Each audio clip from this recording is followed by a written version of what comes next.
Oke, bismillahirrahmanirrahim. Assalamualaikum warahmatullahi wabarakatuh. Selamat datang untuk adik-adik semuanya di kelas online kita perdana ini.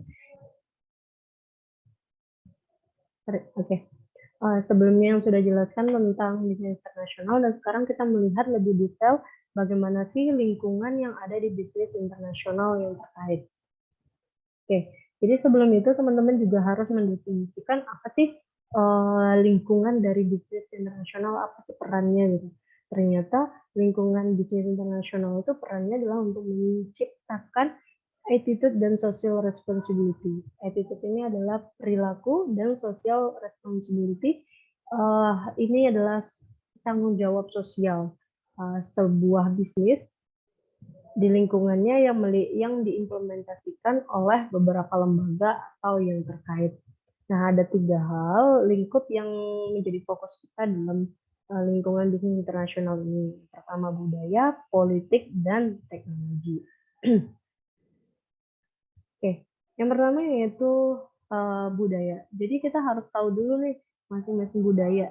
Budaya kalau kemarin kita sudah bilang negara yang satu dengan negara yang lain itu budayanya berbeda. Benar. Ternyata ada 5 hal yang menjadi elemen atau yang membentuk sebuah budaya itu sendiri. Yang pertama kita melihat dari social structure-nya. Social structure ini adalah menentukan peran seorang individu di masyarakat, kepuasannya terhadap masyarakat dan pergerakan individualnya di dalam masyarakat. Oke, kita contoh. Misalnya dalam struktur sosial sebuah masyarakat itu ada yang biasanya seorang diri, ada yang bergrup. Nah, contoh di Amerika Serikat, ini disebutkan bahwa mereka itu mempromosikan tentang individualisme. Jadi sekolah-sekolah itu sudah didesain untuk mereka itu menguatkan self-esteem-nya. Jadi tingkat kepercayaan dirinya mereka bangun dan mendorong mereka untuk mengembangkan talent-talent secara individu. Makanya nggak heran kalau teman-teman melihat misalnya di Amerika Got Talent, itu orang-orang yang bisa bernyanyi, solo, kemudian melakukan atraksi-atraksi yang sangat hebat lah ya gitu, pasti sendiri-sendiri gitu. Atau kalau teman-teman misalnya bekerja bertemu dengan orang barat, itu pasti akan mementingkan, ya udah saya fokus sendiri gitu, nggak peduli dengan yang lainnya. Begitu. Namun kebalikannya dengan di Jepang, kalau di Jepang itu orientasinya mereka itu fokus pada grup. Jadi anak-anak itu sudah diajarkan juga role-nya atau perannya dalam melayani atau menservis teman-temannya di dalam grup. Nah, kaitannya apa dengan bisnis internasional? Teman-teman ketika menentukan tujuan dari negara itu harus memperhatikan, oh ternyata untuk mendekati pasar dari talent orang di Amerika itu mengedepankan individualisme. Artinya mereka misalnya dengan menggunakan produk saya bisa meningkatkan kepercayaan diri mereka gitu. Atau membuat mereka berbeda, tampil berbeda dengan yang lainnya. Itu fashion biasanya kan. Kalau di Jepang itu lebih ke grup. Jadi kalau teman-teman mau membangun bisnis itu upayakan untuk kepentingan dari grupnya. Nah, contoh lain lagi di pergerakan sosialnya.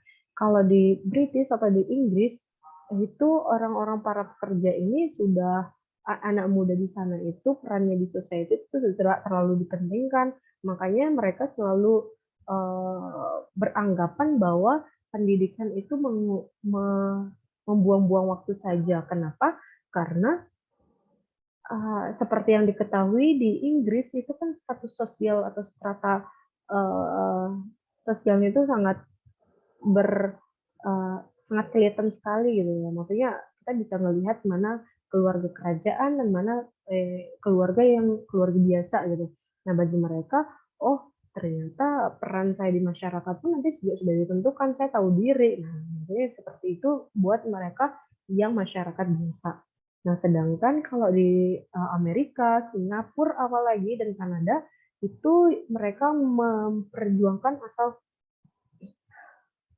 terus mendorong anak-anaknya itu untuk bukan anak-anaknya, maksudnya adalah anak muda di sana atau untuk bisa mendapatkan pendidikan yang lebih tinggi sehingga mereka bisa terlibat dalam aktivitas-aktivitas yang berbau dengan bisnis dan mereka bisa sukses dan mereka bisa hidup bebas lah membangun di dalam sosialnya. Tapi kan kalau misalnya di negara monarki yang bentuk kerajaan, negaranya itu kan agak terbatas ya. Nggak bisa seorang warga biasa memiliki uh, apa ya tiba-tiba diangkat jadi keluarga royal gitu nggak bisa. Jadi mereka berbeda dengan negara yang demokrasi, mereka lebih bisa untuk membangun lah financial freedom-nya. Nah, yang kedua yang kita lihat yaitu adalah language. Language ini adalah bahasa. Jadi banyaknya berbagai macam bahasa di dalam suatu negara yang menjadi tujuan. Itu negara satu dengan negara yang lainnya itu berbeda kan ya. Misalnya kalau tadi disebutkan di um,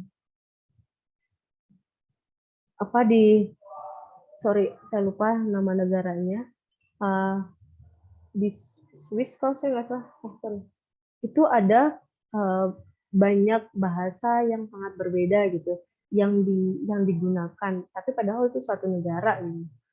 Nah ini yang perlu diperhatikan oleh seorang pelaku bisnis. Misalnya nih dalam mengatakan kata tidak pun itu ada aturannya gitu. Misalnya kalau di Cina, India atau Middle East itu kata tidak itu dianggap tidak apa ya tidak baik, tidak sopan ya, tidak sopan dan mereka itu cenderung menggunakan kata-kata yang ketika menolak dia mengatakan, oh sepertinya bisnis ini perlu dilakukan studi lanjutan. Atau saat ini kayaknya belum memungkinkan nih untuk bisa diterapkan. Nah, itu kata-kata tidak yang mereka anggap. Tapi kalau ngomong kayak gitu di Amerika itu dianggap hanya mengelak gitu. Jadi itu malah terlihat tidak sopan. Makanya kalau di orang barat itu selalu to the point, mereka harus bisa menyebutkan bahwa kalau memang enggak, ya udah enggak. Gitu. Yang selanjutnya adalah religi. Religi ini adalah yang kita tahu adalah apa? Religi agama gitu. Nah, agama inilah yang juga membentuk perilaku masyarakatnya bagaimana bekerja, konsumsi, terus tanggung jawab seorang individu dan merencanakan di masa depan. Kita lihat contohnya di sini. Oke, oh iya, sorry. Tadi saya ada religi. Nah, di religi ini misalnya yang perlu diperhatikan contoh realnya adalah Saudi Arabia. Diketahui bahwa negara yang mayoritas adalah Muslim dan mereka itu memiliki bendera kan ya, bendera atas nama Tuhan, terus kemudian Nabi Muhammad jadi sebagai uh, Nabi Muhammad adalah utusan Tuhan gitu ya.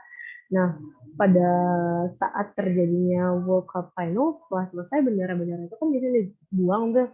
Nah, di sanalah ternyata McDonald pada saat itu yang menjadi sponsor atau yang menggunakan dari penggunaan tas itu akhirnya uh, apa menjadi efek bagi bisnisnya karena mereka menganggap bahwa negara mereka kok lambang-lambang yang krusial itu dibuang gitu di tong sampah. Nah itu yang akhirnya McDonald ini sendiri meminta maaf karena melakukan hal tersebut.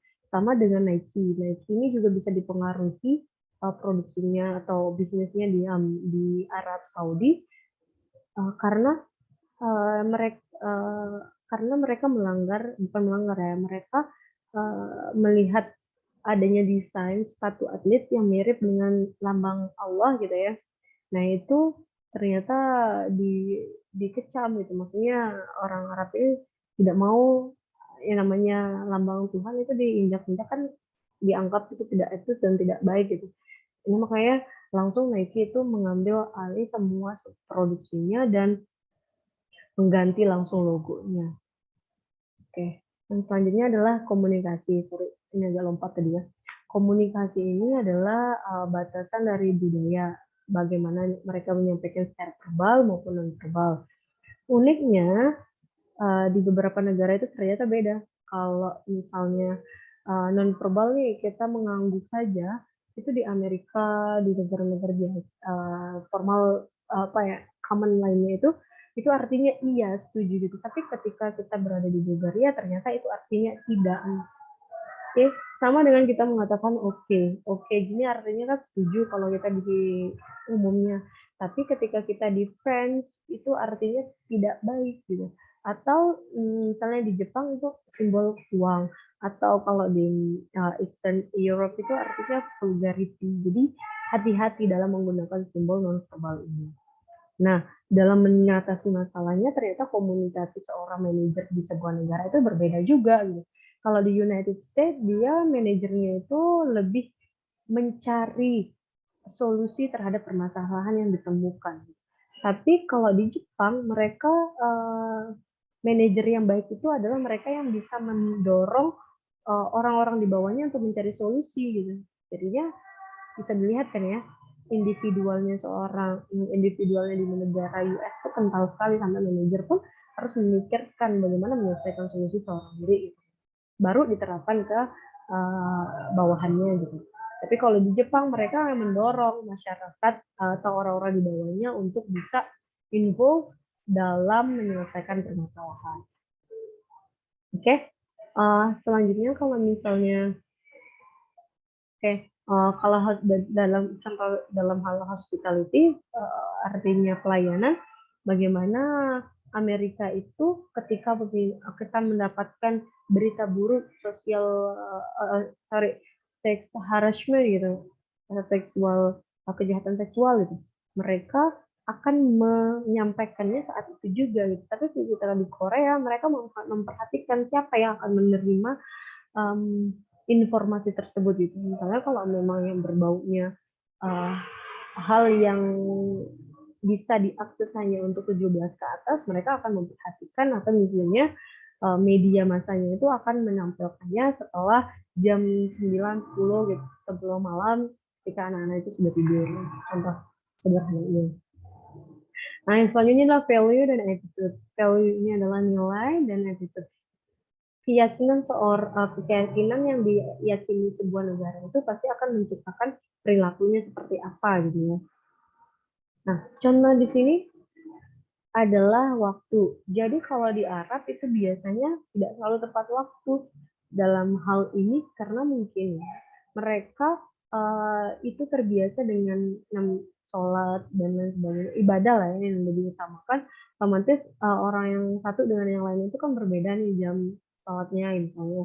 Nah itulah yang efek budaya di Arab itu lebih fleksibel dan memang tidak strict lah ya, tidak harus jam segini selesai gitu. Tapi bedanya dengan orang-orang di Barat nih, di orang Barat harus tepat waktu seperti itu. Nah, contohnya juga di Amerika ternyata nilai yang dipegang itu bahwa anak muda itu memiliki kebajikan. Jadi suara mereka anak muda ini sangat dihargai. Makanya nggak heran gitu banyak anak muda di Amerika yang masih usianya SMP, SMA itu sudah berani speak up gitu karena mereka didengarkan dan dianggap bagus gitu. Tapi berbeda kalau teman-teman pergi ke Cina gitu atau di Indonesia lah gitu. Anak muda kalau udah ngomong apa sih gitu, baru lahir kemarin sore gitu. Ternyata di Cina itu juga mereka lebih akan mendengarkan orang lebih tua dari mereka. Jadi ketika nanti misalnya teman-teman mau negosiasi bisnis gitu di lingkup internasional, khususnya misalnya di China, datanglah negosiator yang memang lebih dewasa lebih tua daripada orang yang akan diajak gitu. Jadi ketahui dulu profilnya negosiator ini siapa. Dari situ kita bisa mengancam agar ya. Oke, selanjutnya adalah contoh yang lainnya nih di status. Kalau di status itu di Eropa itu akan dilihat status kalian ketika memiliki pencapaian seorang diri gitu. Apa pencapaiannya di situ akan diberikan status yang tinggi di masyarakat. Tapi kalau misalnya di Jepang mereka akan rata-rata akan diasosiasikan dengan perusahaan yang dimiliki gitu. Jadi makanya kenapa orang-orang ya apa pengusaha Toyota dan lain sebagainya itu sangat memiliki status sosial yang tinggi kalau di Jepang. Begitupun dengan pendidikan. Tadi ini udah kata. Oke, nah ini jadi yang perlu teman-teman perhatikan perbedaan dalam negosiasi stylenya atau tipe negosiasinya. Kalau di Jepang itu karena mereka lebih sensitif, artinya tidak bisa teman-teman mau promosikan bisnisnya dengan tidak memperdulikan lingkungan sekitarnya gitu. Begitupun dengan kalau misalnya, sedangkan kalau di North Amerika, Amerika Utara atau Amerika Latin itu sensitivitasnya itu agak kurang gitu. Jadi tidak bisa masuk apa promosinya teman-teman misalnya atau bernegosiasi kan sebuah kesepakatan dengan melibatkan perasaan gitu. Jadi memang harus faktual apa yang menjadi keuntungan mereka itu yang akan diserap. Nah, ini ada beberapa juga. Jadi kalau di orang Jepang itu tidak berargumen, dia cukup diam dan ketika itu bagus gitu. Tapi kalau orang Amerika itu akan lebih berargumen jika itu salah ataupun benar gitu. Argumennya ini lebih lebih vokal lah kayaknya. Oke, nah ini beberapa contohnya lainnya. Nah, di dalam mempengaruhi organisasi internasional itu ternyata ada karakteristik budaya yang perlu diperhatikan. Yang pertama itu power range. Power range ini adalah jarak kekuasaan. Jadi orang yang menerima ketidaksetaraan antara institusi, organisasi, dan orang-orang. Yang kedua yaitu adalah dengan menghindari ketidakpastian. Dengan mengetahui karakteristik budaya ini, kita akan bisa meminimalisir ketidakpastian atau bisa mengestimasikan kecocokan atau kepastian yang bisa kita dapatkan ketika mengetahui budaya dari negara tujuan atau member di dalamnya. Nah, yang ketiga ini adalah individualis dan kolektif yang tadi kita bahas tentang contohnya di Amerika dan di Jepang. Jadi ikatan kerangka sosialnya seperti apa gitu. Apa mereka lebih bekerjanya sendiri-sendiri atau kolektif secara bersama-sama. Dan yang keempat adalah masculinity dan feminism. Masculinity ini lebih ke prevensi budaya, apakah tujuannya ini untuk meraih kekuasaan demi mendapatkan keuntungan, atau feminism itu lebih melihat dari hasil dari kekuasaan itu atau hasil yang dilakukan sebuah industri lah, misalnya apakah itu memiliki kualitas atau tidak.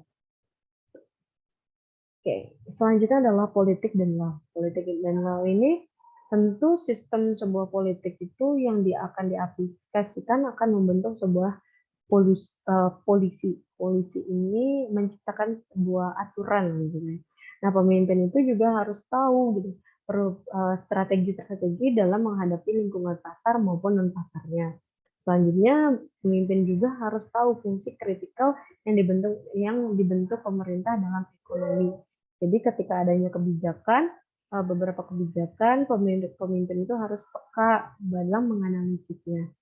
Nah, contoh misalnya kebijakan minimum wage law atau peraturan upah minimum di suatu negara. Pasti ini kan akan mempengaruhi dari biaya pekerja di negara yang lainnya. Gitu. Ketika gaji minimum di janganlah jauh-jauh di Malaysia itu hampir 900 ringgit, itu berkisar hampir 2 juta lah kalau saya nggak salah. Sedangkan di Indonesia itu kan lebih rendah ya. Kayaknya prefer sebuah industri membangun industri produksinya itu di Indonesia gitu ketimbang di Malaysia misalnya kayak gitu. Kemudian zoning regulation ini berkaitan dengan penggunaan propertinya. Dan yang ketiga adalah aturan menjaga lingkungan atau dampaknya. Nah, ini berkaitan dengan waste material. Kalau di Swiss itu sangat memperhatikan sampah gitu.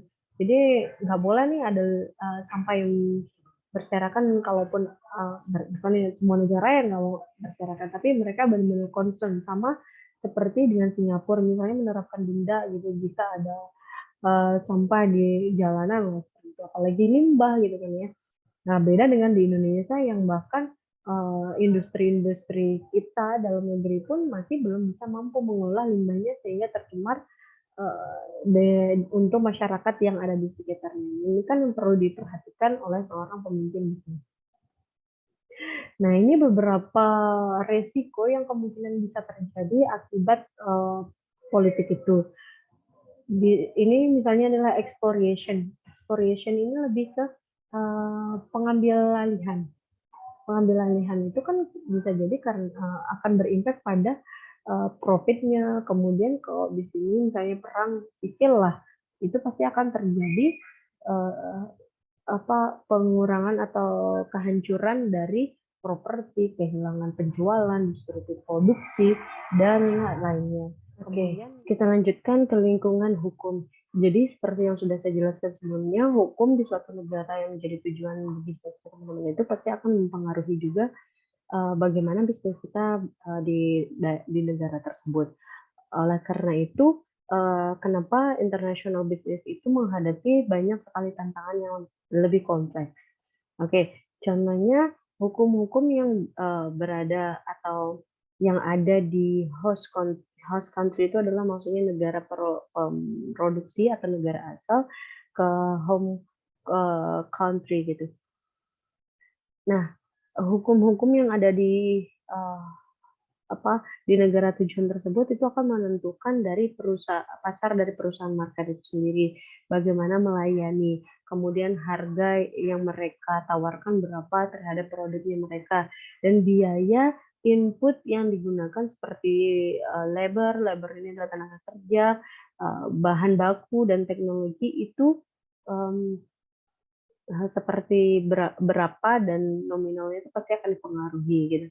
Nah, contoh di sini itu adalah misalnya kalau di sistem hukum itu sangat bervariasi kan dari yang satu dengan yang lainnya. Kalau di Amerika untuk kemudahan dalam jika terjadi sebuah kriminalitas atau penyalahguna sengketa yang terjadi di bisnis internasional, di Amerika itu sangat mudah untuk menyewa lawyer ini pengacara gitu, pengacara dan akses tidak ada diskriminasi terhadap sistem hukum itu sendiri yang membantu para pembisnis untuk menyelesaikan sengketanya terkait dengan supplier ataupun customer. Tapi kebalikannya dengan yang di India, sistem pengadilannya itu memiliki estimasi memiliki backlog itu hampir 30 juta kasus dan banyak sekali saran-saran dari para pembisnis, para lawyer itu bahwa klien bisnisnya itu untuk menyelesaikan konfliknya bisa mencapai 10 tahun dan itu yang perlu teman-teman perhatikan bagaimana jika penyelesaian sengketa di luar negeri itu mudah atau tidak gitu. Jangan sampai itu malah menghambat dari perkembangan bisnisnya teman-teman. Oke, selanjutnya ternyata di dalam menyelesaikan sebuah sengketa itu di dalam bisnis internasional juga ada gitu. Dan salah satu yang membedakannya hanya di sini adalah asosiasinya yang menaungi.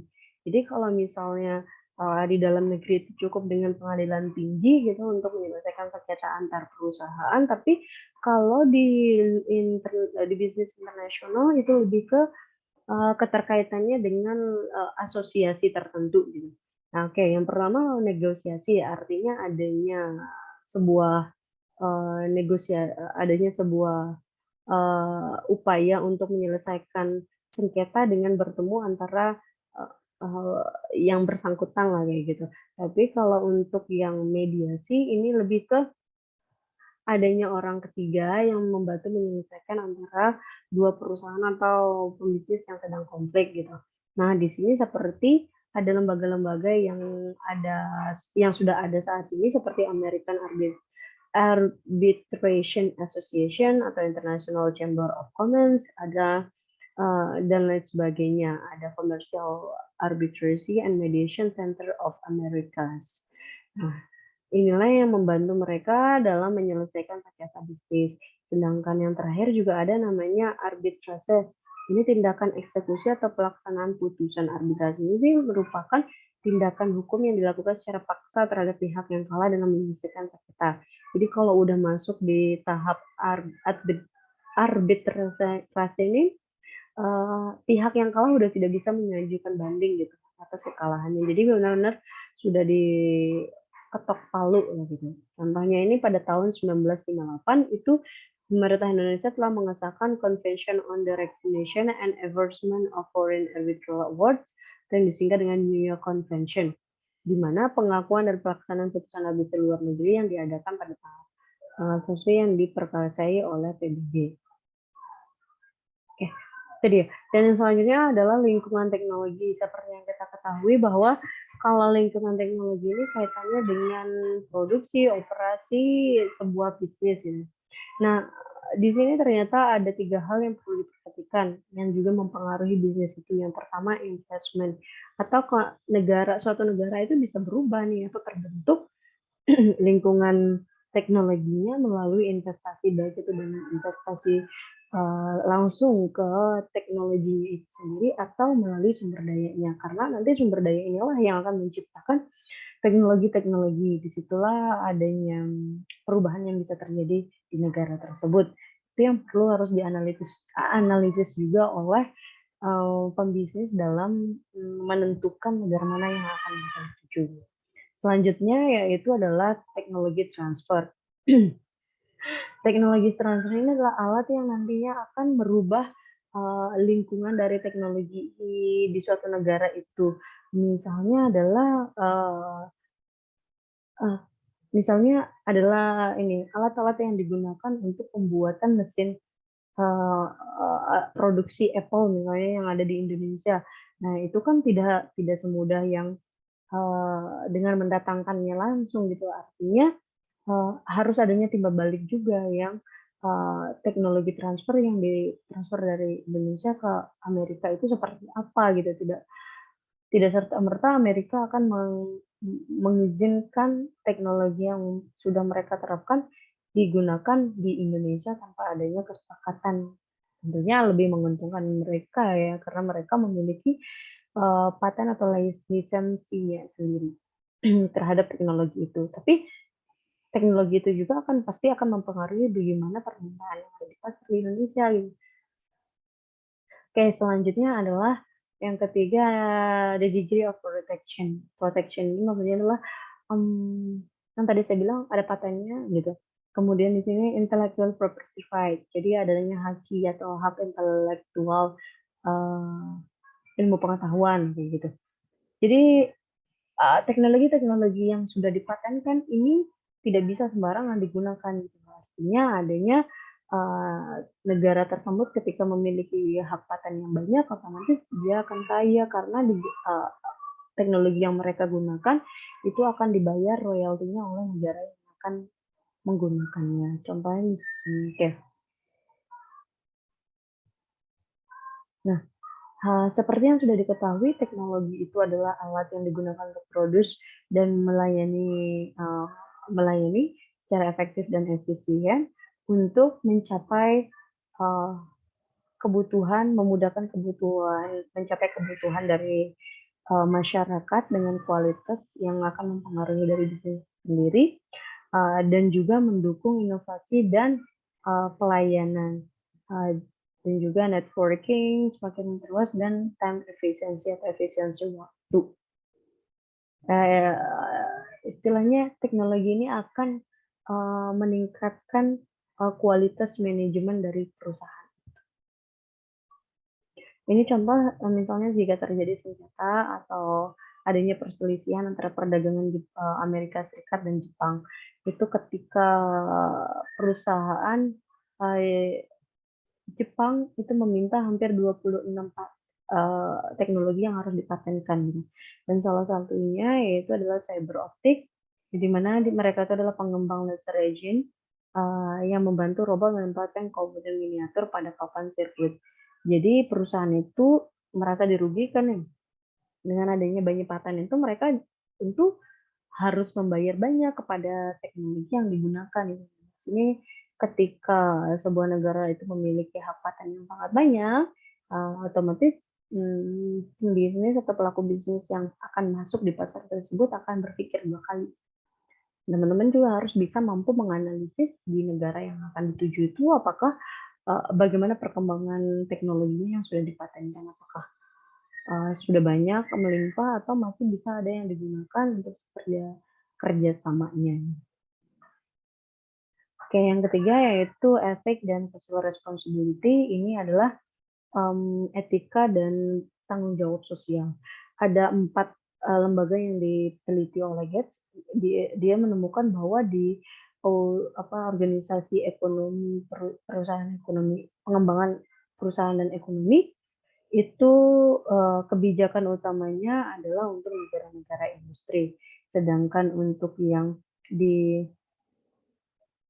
di Center of Transnational Cooperation ini ternyata, tujuannya itu adalah untuk memaksimalkan kontribusi, perusahaan secara transnasional untuk mengembangkan ekonomi dan meminimalisir dampak dari aktivitas perusahaan itu. Sedangkan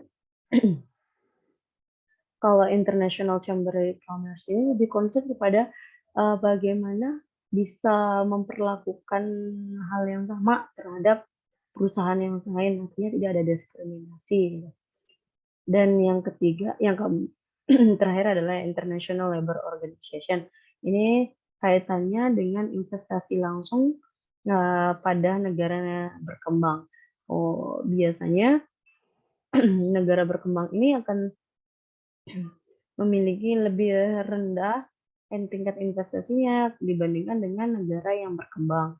Karena, dominasi dari, negara berkembang itu, lebih banyak, negara yang keuntungan labor-nya atau tenaga kerjanya yang semakin banyak. Makanya, eee ASEAN ASEAN termasuk, direct investment-nya itu masih rendah kalau dibandingkan dengan di barat. Oke, responsibel atau tanggung jawab yang lainnya yang harus diperhitungkan atau dilakukan oleh pembisnis, yaitu terhadap konsumen. Dia juga harus melihat kepuasan terhadap barang atau jasanya ini di negara tersebut sudah tercapai atau tidak gitu. Begitupun dengan investornya, adanya, jaminan atau kepercayaan yang dipegang oleh, eee pembisnis, untuk meyakinkan investornya bahwa uang yang ditanamkan di modal itu memang aman dan, memiliki jaminan untuk mendapatkan keuntungan. Yang ketiga adalah tanggung jawab seorang pembisnis, baik di internasional itu adalah pekerjanya. Karena pekerja di bisnis internasional itu bukan hanya melibatkan satu budaya gitu kan ya, bisa aja pekerjanya dari negara tersebut. Otomatis dia juga harus memperhatikan bagaimana tunjangannya, fasilitas, gaji yang dibutuhkan.